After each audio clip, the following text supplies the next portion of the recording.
सह वीर्यं करवावहै तेजस्विनावधीतमस्तु मा विद्विषावहै। ॐ शान्ति शान्ति शान्तिः। सर्वेभ्यो नमः। आज का सत्र आरंभ कर लें।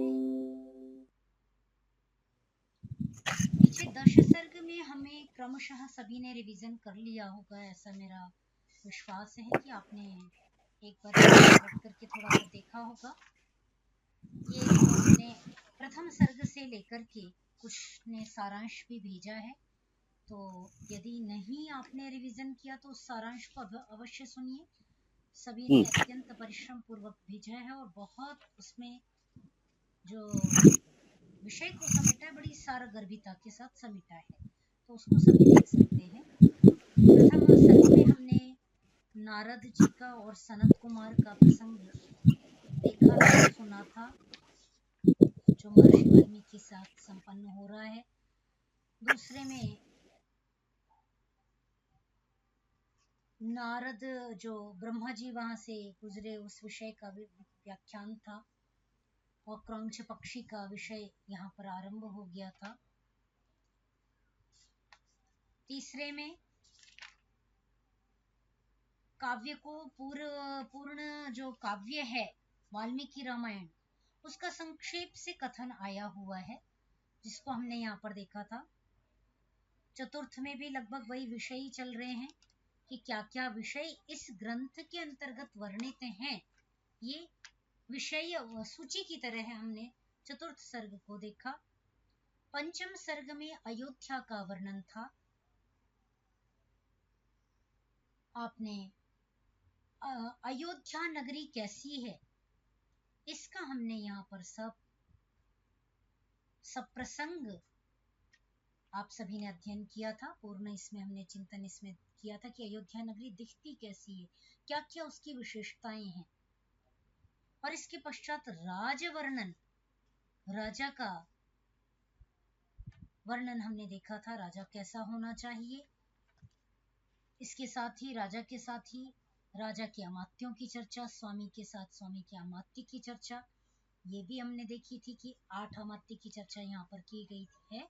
जैसा कि मनुस्मृति में किया गया है वैसे ही यहाँ पर भी अमात्यों की चर्चा थी। इसके पश्चात सुमंत्र कुछ कह रहे हैं, जो उनके अमात्य सुमंत्र हैं उनका रह वचन यहाँ पर कहा गया था। अनंतर सुमंत्र के कथन में ही ऋष्यशृंग ऋषि का उपाख्यान आया हुआ था कि किस प्रकार अंग देश के राजा जो रोमपाद हैं, उनके राज्य में वृष्टि का अभाव हो गया था, क्योंकि उनके कर्तव्यों में व्यतिक्रम हो गया था। इस कारण से वहां पर वृष्टि का अभाव हो गया था। वृष्टि हो जावे इसके लिए उन्होंने विद्वानों को बुला करके, ब्राह्मणों को बुला करके मंत्रणा की और उनको परामर्श दिया था ऋष्यशृंग के विषय में। तो ऋष्यशृंग ऋषि के विषय में यहाँ पर चर्चा की गई थी। जबकि दशम सर्ग में वो वन में रहने वाले जो ऋष्यशृंग ऋषि थे, विभंडक ऋषि के पुत्र, उनको वहां से अंगदेश लाया गया और जैसे उनके कदम, उनके चरण अंगदेश में पड़े, वैसे ही अंगदेश में वृष्टि हो जाती है। और इसका आभास राजा रोमपाद को होता है कि ऋषि के चरण पड़ गए।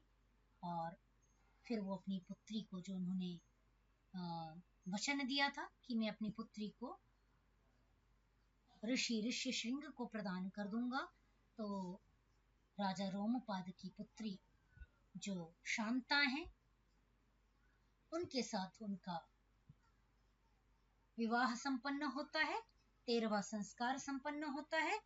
और इसके साथ ही हम आज के सत्र में एकादश सर्ग का अध्ययन आरंभ करेंगे। ठीक है, यहाँ तक की कहानी स्पष्ट है? हाँ महोदय, हाँ महोदय। बिल्कुल, आपने सारांश किया होगा तो भी पढ़ा भी होगा, तो इसलिए यहाँ तक के आगे के विषय में अब हम बढ़ते हैं। एकादश सर्ग।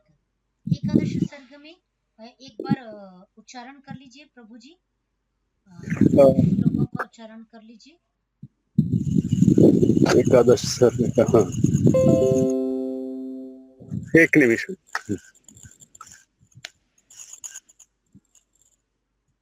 भूय एव हि राजेन्द्र शृणु मे वचनं हितं तथा स देव प्रवर कथायामास बुद्धिमान् इक्ष्वाकुलां कुले जातो भविष्यति सुधार्मिकः नाम्ना दशरथो राजा श्रीमान् सत्यप्रतिश्रवः अंगराजेन सख्यं च तस्य राज्ञो अंगराजेन सख्यं च तस्य राज्ञो भविष्यति कन्या चास्य महाभागा शान्ता नाम भविष्यति पुत्रस्तवङ्गस्य राज्ञस्तु गोमपाद इति स्मृतः तं स राजा दशरथो गमिष्यति महायशः अनपत्योऽस्मि धर्मात्मशान्ता भर्ता मम कर्तृम् आहरे तत्त्वया ज्ञप्त सन्तानार्थकुलस्य च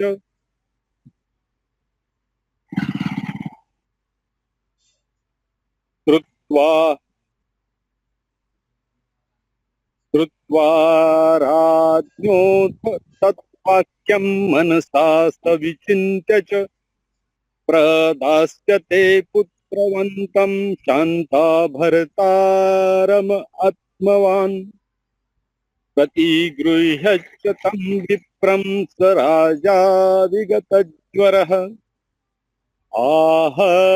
आहरिष्यति तं यज्ञं प्रहृष्टेनान्तरात्मना।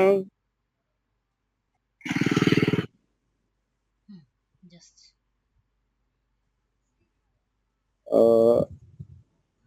एक निमिषम्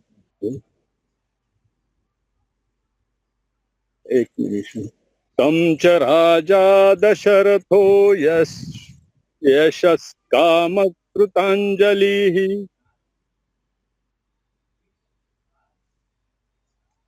ऋष्यशृङ्गम् न अहं स्क्रीन् दृष्ट्वा तस्य उपरि दृष्ट्वा पठामि अहम्। जी जी ऋष्यशृङ्गद्विजश्रेष्ठं वरयिष्यति धर्मवित् यज्ञार्थप्रसवार्थं च स्वर्गार्थ च नरेश्वरः लभते च स तं कामं द्विजमुख्याद् सुप्तः विशाम्पतिः।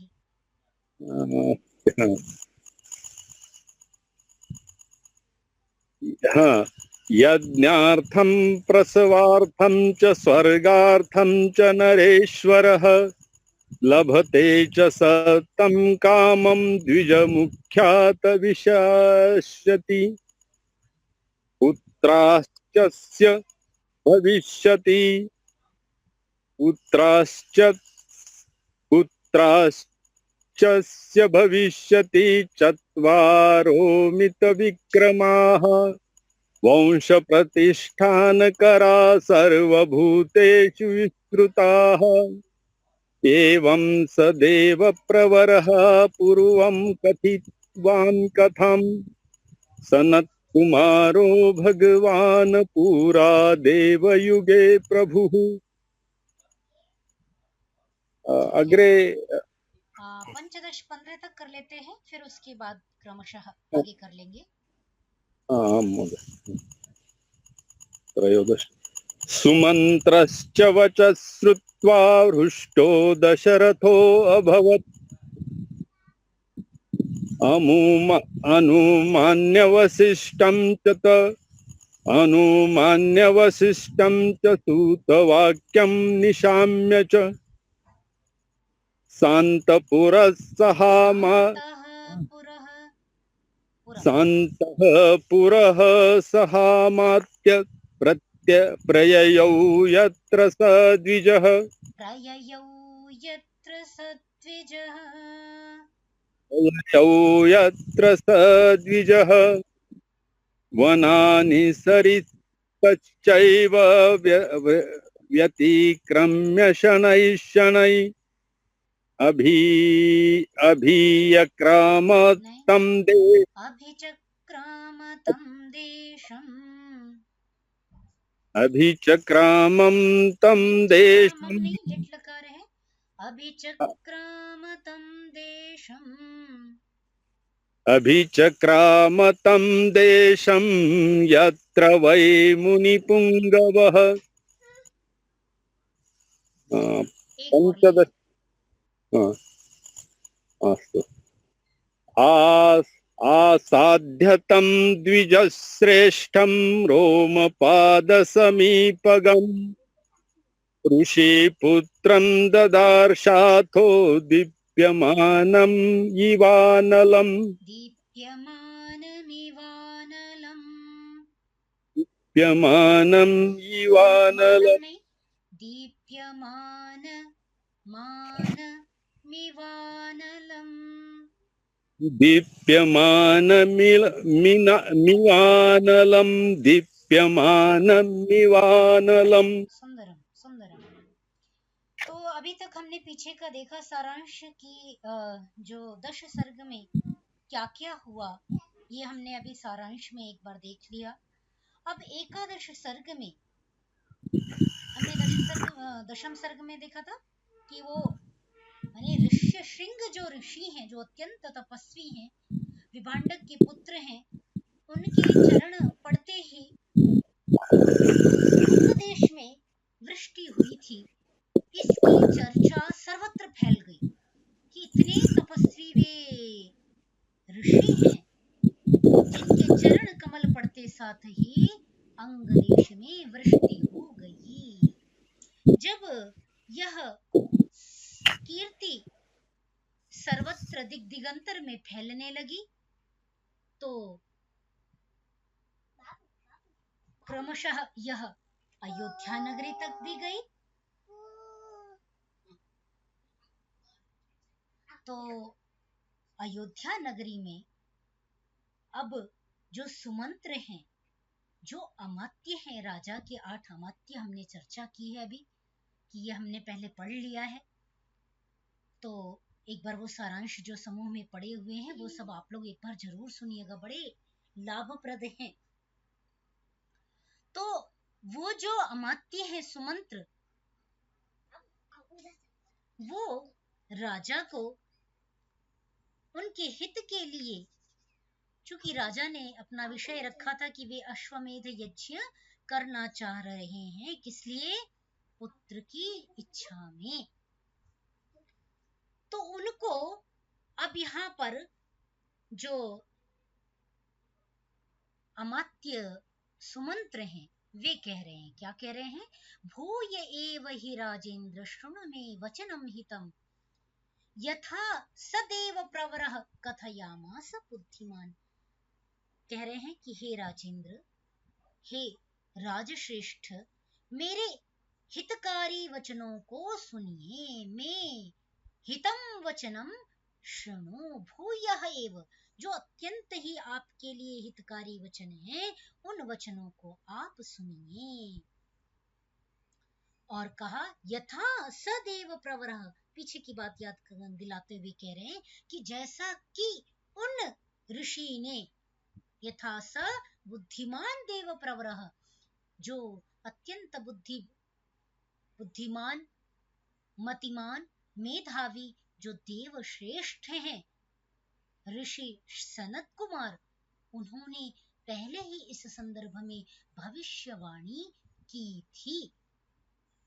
ठीक है, यथास पीछे की ओर याद दिलाते हुए कह रहे हैं कि जैसा उन्होंने किसी समय में आपके विषय में कहा था।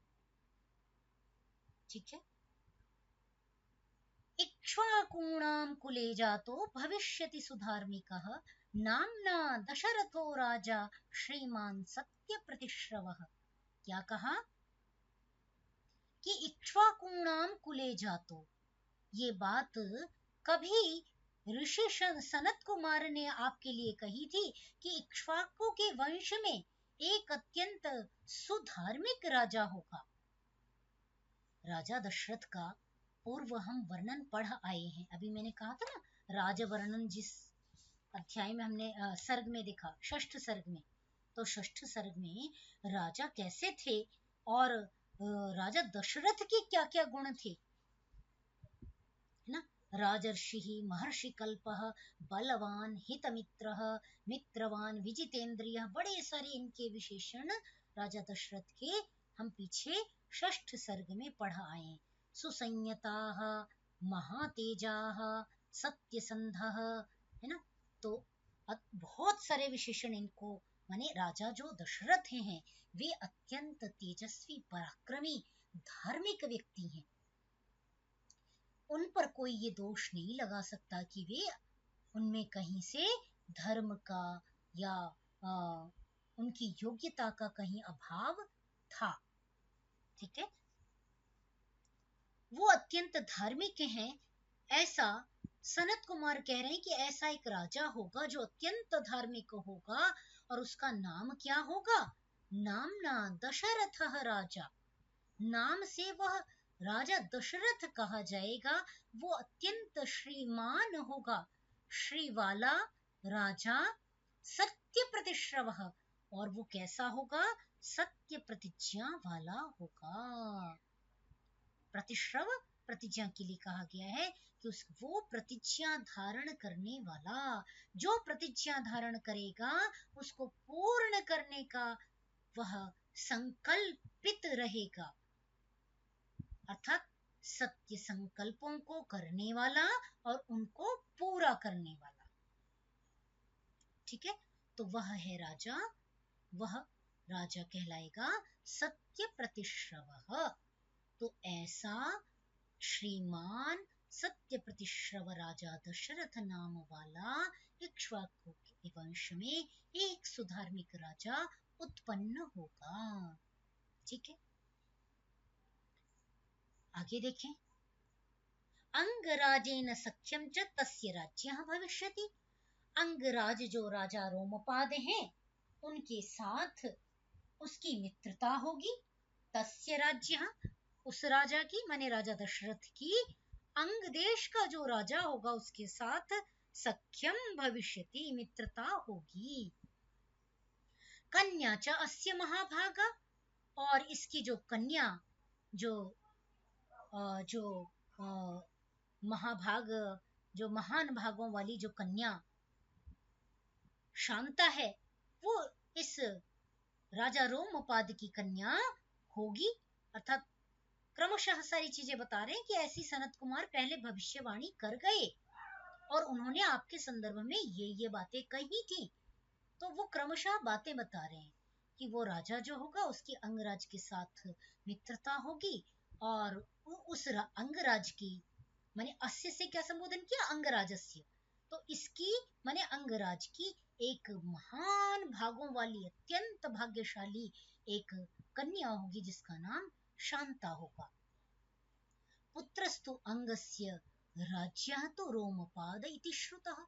अंग देश के राजा का जो पुत्र होगा, है ना, जो युवराज होगा, वो रोमपाद है और उसे ही राज तिलक करके अब राजा घोषित किया जा चुका है, इसलिए उसे हम अंग देश का राजा भी कह रहे हैं और अंग का पुत्र भी कह रहे हैं। माने अंग देश का जो पुत्र है, अंग देश के जो राजा हुए उनका जो पुत्र युवराज, जिसे अब राज तिलक किया जा चुका है और जो राजकार्य को संभाल रहा है।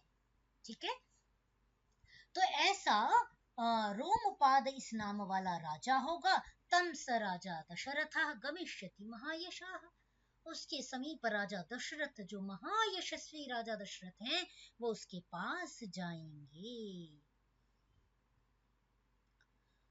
अनपत्योस्मि धर्मात्मन शांता भर्ता मम क्रतुम आहरेत त्वया ज्ञप्तः संतानार्थम कुलस्य च। ठीक है, क्या कहा? अब राजा दशरथ उनके पास जाएंगे। ठीक है, तो जाएंगे और फिर वो क्या कहेंगे उनसे कि अनपत्यः अस्मि, हे राजन, नहीं, हे विप्रश्रेष्ठ, मैं क्या हूं?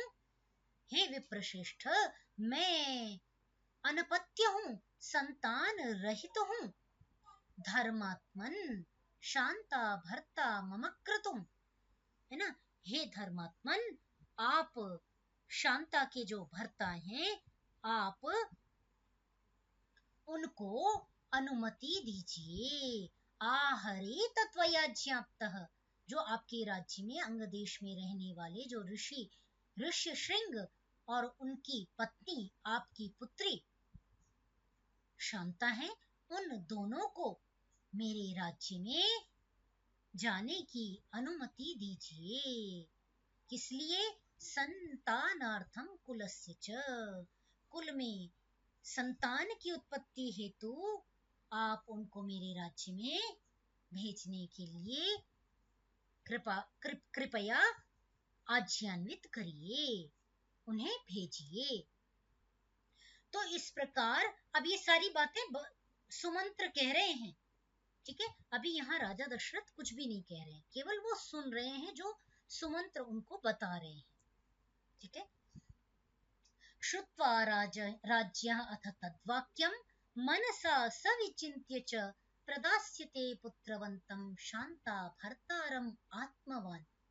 श्रुत्वा राज्ञः, राजा जो रोमपाद हैं, वो इस वचन को सुनकर के मनसा विचिन्त्य च, और मन में धीरता पूर्वक गंभीरता पूर्वक चिंतन मनन करके प्रदास्यते, भेज देंगे, किसको? पुत्रवंतम शांता भर्तारम, जो आत्मवान है।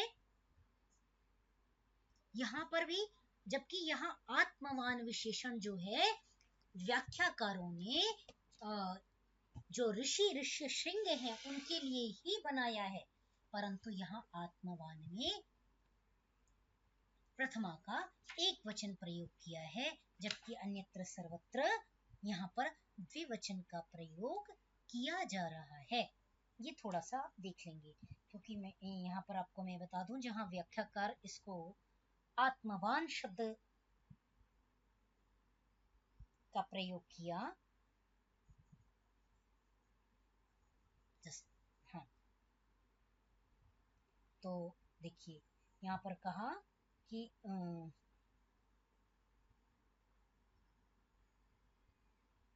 शांता भर्तारम आत्मवान परम बुद्धिमान प्रदास्यते।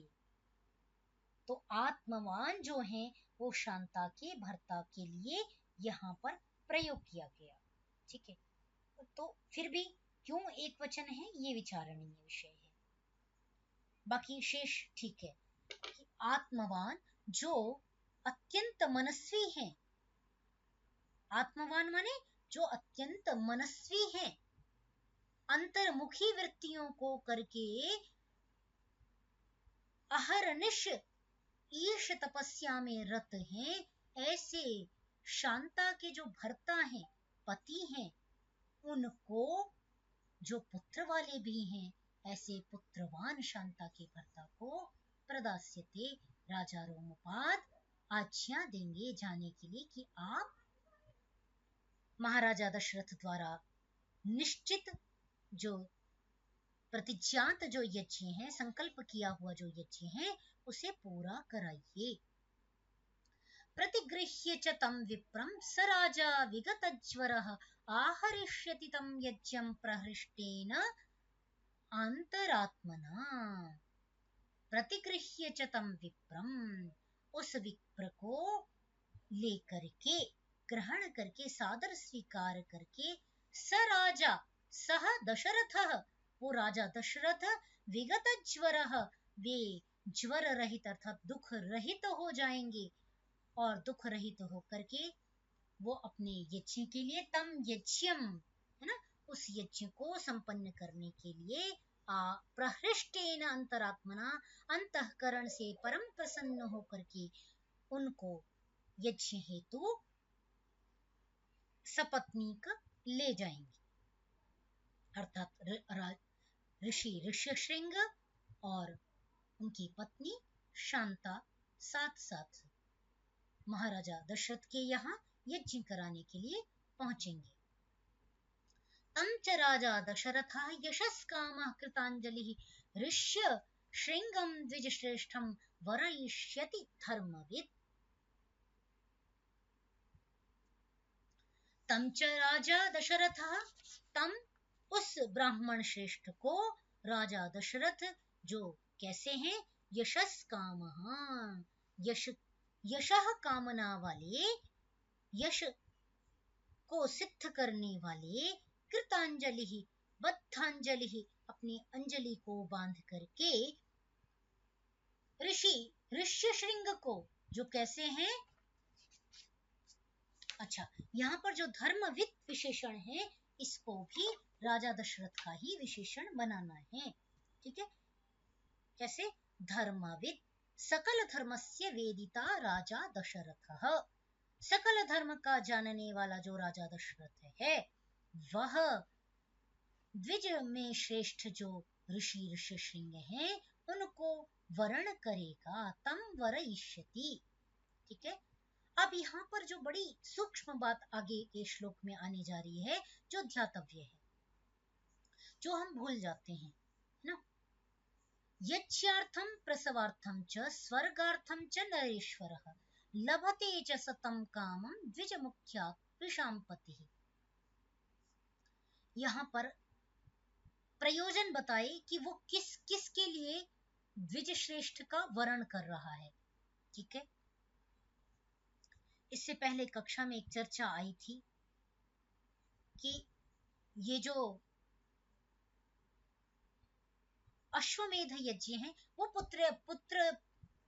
पुत्र कामना के लिए नहीं किया जा रहा, आगे पुत्रष्टि की बात आने वाली है इसलिए। तो यहाँ पर ध्यान देंगे, यहाँ दो शब्द प्रयोग किए गए, पहला शब्द यज्ञार्थम, ठीक है, ध्यान देंगे यज्ञार्थम, क्योंकि पीछे प्रकरण चला आ रहा है, कौन से, वो यज्ञ का उन्होंने संकल्प लिया था और अपनी रानियों के समक्ष जाकर के भी महल में भी उन्होंने उस संकल्प को अभिव्यक्त किया था कि मैंने यह चिंतन किया है कि मैं अश्वमेध यज्ञ रचाऊं, किस लिए, कि मुझे संतान प्राप्ति हो जाए। तो जो याग है, यज्ञ है, मैंने पहले भी निवेदन किया था कि यज्ञ शब्द यहाँ पर याग अर्थ के लिए प्रयोग किया जा रहा है। तो यहाँ पर देखेंगे कि अश्वमेध याग में एक इष्टि हो रही है जो पुत्रेष्टि है, ठीक है। तो किस किस के लिए लेकर के जा रहे हैं, अश्वमेध याग को संपन्न करवाने के लिए और प्रसवार्थम पुत्रेष्टि यज्ञ को संपन्न करने के लिए। इतना ही नहीं, अश्वमेध क्यों संपन्न किया जाता है, जिससे कि समस्त ब्रह्मांड, अश्व कौन है, समस्त ब्रह्मांड है ना। ये हमने बृहदारण्यक उपनिषद का जब आरंभ होता है वहां पर अश्व का जो वर्णन है वो समस्त ब्रह्मांड को उसमें दर्शाया गया है कि अश्व क्या है, संपूर्ण ब्रह्मांड है, मेध क्या है, उसकी सिद्धि करना है, ठीक है। तो स्वर्गार्थम अर्थात जो अश्वमेध यज्ञ रचा रहे हैं उसका उद्देश्य बहुत बड़ा है कि वो स्वर्ग की सिद्धि कर लेवें, इहलोक को भी सिद्ध करें और परलोक की भी सिद्धि कर लेवें, ठीक है। तो ये ध्यान रखने योग्य विषय है, यहाँ पर वो ध्यान देंगे। यज्ञार्थम प्रसवार्थम च स्वर्गार्थम च नरेश्वरः, जो राजा दशरथ हैं जिन्हें नरेश्वर कहा जा रहा है, जिन्हें राजेंद्र कहा जा रहा है, ऐसे जो श्रेष्ठ राजा दशरथ हैं वे लभते च स तम कामम, वे अपनी मनोकामना को, ना, कामम माने अभीप्सितम, काम्यम, जो उनका काम्य है, इस यज्ञ को करने का जो कामना उन्होंने की है, उसको वो प्राप्त करते हैं। कैसे? द्विज मुख्यात विषाम पति, कैसे करते हैं? तो कहा विषों में जो श्रेष्ठ हैं, विट कहते हैं ब्राह्मण को, और विट का जब विट विषौ विषः षष्ठी के बहुवचन में बना लिया, विषः विषौ विषः विषोः विषाम, षष्ठी के बहुवचन में बन गया विषाम। तो जो द्विज श्रेष्ठ, द्विजों में जो स्वामी हैं, उन द्विज मुख्य के यज्ञ करने से, उनके पुरोहितत्व के स्वीकार करने से, तम कामम, उन कामनाओं को, राजा दशरथ जो नरेश्वर हैं, वे उन कामनाओं को लभते, प्राप्त कर लेते हैं। तो क्या क्या प्राप्त किया, ये भी ऋषि सनत कुमार ने पूर्व ही भविष्यवाणी कर दी थी, उसको भी बता दिया। क्या बता दिया? पुत्राश्चास्य भविष्यन्ति चत्वारो मित विक्रमाः, अस्य, इस राजा दशरथ के 4 अमित विक्रम पुत्र होंगे। अमित माने जो परिमित न किया जा सके, मित माने थोड़ा, है ना, और नमितः अमितः, अपरिमित, है ना, जो अमित अपरिमित है, माने जिसको उनके पराक्रम को वाणी से कह के पूरा नहीं किया जा सकता, ग्रंथ में लिख करके पूरा नहीं किया जा सकता, माने इतने अमित पराक्रमी उनकी 4 संतानें होंगी। केवल एक ही नहीं, 4 संतानें अमित पराक्रमी होंगी। वंश प्रतिष्ठान कराह, और वे क्या हैं? वंश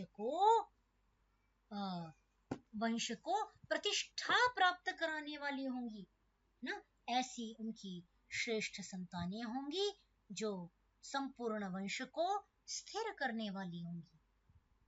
ठीक है, सर्वभूतेषु विश्रुताः, और सभी भूतों में, सभी लोकों में, भूत सामान्यतः प्राणियों के लिए प्रयोग होता है, तो प्राणी मात्र माने वृक्ष भी उनकी गाथा गा रहे होंगे, छोटे जो जीव जंतु हैं, पशु हैं, अलग अलग जो योनियों में रहने वाले जीव जंतु हैं, वो सब भी उनके यशः वर्णन करेंगे। मैंने सर्वभूतेषु विश्रुताः, सभी प्राणियों में, सभी लोकों में उनके पुत्र प्रसिद्ध होंगे। ठीक है, एक और कर लेते हैं, समय थोड़ा सा 4 मिनट है ना। एवं सदेव प्रवरः पूर्वं कथितवान् कथां सनत कुमारो भगवान पुरा देव युगे प्रभुः। एवं सदेव प्रवरः, इस प्रकार वो सनत कुमार ऋषि ने पहले ही सारी कथा कही थी। सनत कुमारो भगवान पुरा देव युगे प्रभुः, हे राजन, हे देवेंद्र, हे राजेंद्र, आपके विषय में ये कथा सत्य युग में, माने सतयुग में, क्योंकि ये त्रेता युग में सारी घटनाएं घट रही हैं, तो कह रहे हैं देवयुग अर्थात सतयुग में, सतयुग में पहले ही ये घटनाएं ऋषि सनत कुमार ने आपके विषय में भविष्यवाणी करते हुए कही थी। ठीक है, अब जब वो सारी भविष्यवाणी उनको बता दी, तो भविष्यवाणी बताने के बाद अब उनके मन को तैयार कर रहे हैं। अमात्य जो सुमंत्र हैं, अत्यंत विद्वान हैं, दूरदर्शी हैं, वे अमात्य सुमंत्र राजा को मंत्रणा करते हुए उनको परामर्श दे रहे हैं, परामर्श देंगे। उससे पहले उन्होंने भूमिका बांधी कि आपके विषय में ऐसा ऐसा ऐसी ऐसी भविष्यवाणी ऋषि सनत कुमार पहले ही कर गए। तो अब आप क्या कीजिए, इसका अध्ययन हम कल की कक्षा में करेंगे। आज के लिए इतना ही। कोई प्रश्न है, विचार का बिंदु है तो रख सकते हैं।